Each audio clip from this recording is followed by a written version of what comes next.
সিলেট ৪ আসনে ধানের শীষের মনোনয়ন প্রত্যাশী এবং সিলেট জেলা মহিলা দলের সাবেক সাধারণ সম্পাদক অ্যাডভোকেট জেবুন নাহার সেলিম বলেছেন, প্রয়াত এমপি দিলদার হোসেন সেলিমের স্বপ্ন বাস্তবায়নে তার রাজনৈতিক লক্ষ্য।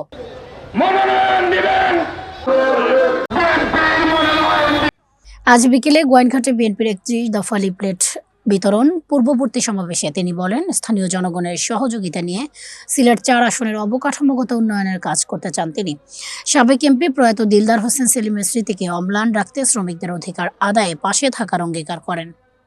দেশে চলমান রাজনৈতিক অচল অবস্থা নিরসন ও গণতন্ত্র পুনরুদ্ধারে বিএনপির প্রতিটি কর্মীকে ঐক্যবদ্ধ থেকে ধানের শীষ প্রতীকের পক্ষে কাজ করার আহ্বান জানান অ্যাডভোকেট জেবুন নাহার সেলিম।